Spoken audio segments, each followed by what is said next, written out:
নির্বাচনী হলফনামায় আমাদের এই দেশের উল্লেখযোগ্য নেতাদের কার সম্পদের পরিমাণ কেমন এবং বার্ষিক আয়ের অবস্থা কার কেমন একটু দেখে আসি। সবার এখানে নেই, উল্লেখযোগ্য যে কয়েকজনের পেয়েছি তাদের। এবং অবশ্যই আমরা এই কারণ উদ্ঘাটন করতে যাব না যে আসলে এটা কি কতটুকু সত্য বা মিথ্যা এবং কার আয়ের উৎসটা কতটুকু বৈধ বা অবৈধ সেটা নিয়ে আমাদের কোনো থাকবে না। জাস্ট আমরা একটু দেখি।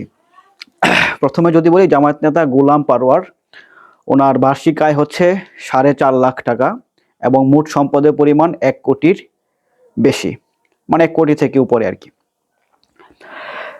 বিএনপি নেতা এনি খান, ওনার বার্ষিক আয় হচ্ছে 47 লাখ টাকা এবং মোট সম্পদ 3 কোটি 90 লাখ টাকা। বিএনপি নেতা মির্জা আব্বাস, ওনার সম্পদের পরিমাণ হচ্ছে 145 কোটি টাকা, অনেক টাকা। এনসিপি নেতা আখতার হোসেন, পেশায় আইনজীবী, বার্ষিক আয় হচ্ছে 5 লাখ টাকা, নগদ সম্পদের পরিমাণ হচ্ছে 13 লাখ টাকা। বিএনপি নেতা ইরশাক, জনতার মেয়র, ওনার বার্ষিক আয় হচ্ছে 1,30,00,000 টাকা, মোট সম্পদ 8 কোটি টাকা।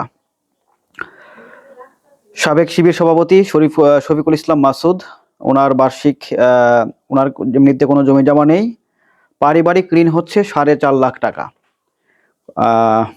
এটা কিভাবে সম্ভব আসলে একটু প্রশ্নের বিষয়। যাই হোক, ফয়েজুল করিম, পীর সাহেব চরমোনায়, ওনার ব্যাংকে 1,000 টাকা আছে এবং নগদ সম্পদের পরিমাণ 31 লাখ টাকা এবং স্ত্রীর স্বর্ণ আছে 187 ভরি। স্ত্রীর সম্পদ যদি 187 ভরি থাকে তাহলে আর ব্যাংকে টাকা থাকার দরকার কি?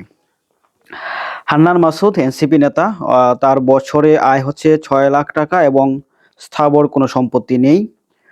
এনসিপি নেতা নাসিরউদ্দিন পাটোয়ারি, তার 22 লাখ টাকার গহনা ও নগদ টাকা আছে 2.5 লাখ টাকা, 25 লাখ টাকা। বিএনপি নেতা সালাউদ্দিন, তার বার্ষিক আয় হচ্ছে 6,22,00,000 টাকা, স্বর্ণ 12 ভরি।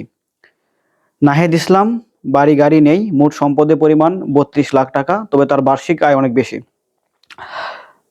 জামায়াত নেতা আব্দুল্লাহ মোহাম্মদ তাহের, তার সম্পদ হচ্ছে ওনার 2 কোটি টাকা এবং স্ত্রীর আছে হচ্ছে 5 কোটি টাকা।